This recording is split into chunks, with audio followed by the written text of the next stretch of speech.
पुणी आउ एक ट्रेन दुर्घटना चलीगला 2 जनक जीवन 20 रु अधिक आहत। झारखंड रे अभावनीय घटना घटी।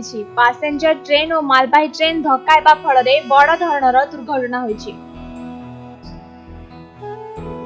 झारखंड चक्रधरपुर में बड़ धरणर ट्रेन दुर्घटना घटी। आज प्राय सकाळ 3:45 रे पैसेंजर ट्रेन और मालवाही ट्रेन मध्य धक्का होइतिला। फल हावड़ा मुंबई एक्सप्रेस लाइन च्युत होइछि। एथिरे 22 बगी 18 बगी लाइन च्युत हेबा फल अनेक लोक आहत होइछन्ति।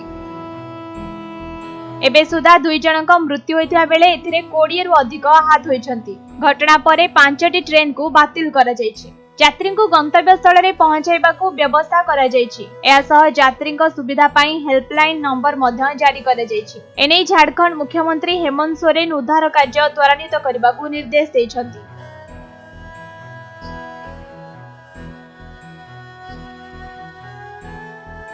आहत व्यक्ति को उपयुक्त चिकित्सा देवाकू से कहिसंती। सेपटे घटना पाई पश्चिमबंग मुख्यमंत्री ममता बनर्जी केंद्र सरकार को कड़ा समालोचना करछंती। आहुरी एभली केते ट्रेन दुर्घटना देखिबाकू पड़िबो कहि से प्रश्न करछंती। प्राय प्रति सप्ताह रे एही भली रेल दुर्घटना देखिबाकू मिलुछि। आ केते दिन लोक माने एमिति सहुथिबे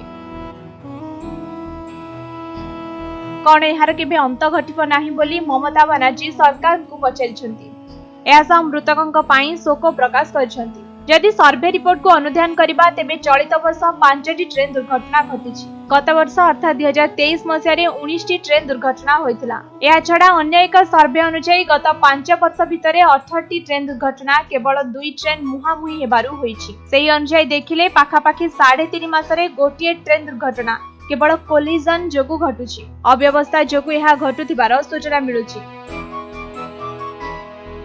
एथिरे धन जीवन नष्ट हेबा सह सरकार को मध्य अनेक क्षति सहिबाकू पड़ुछि। ब्यूरो रिपोर्ट समय लाइव।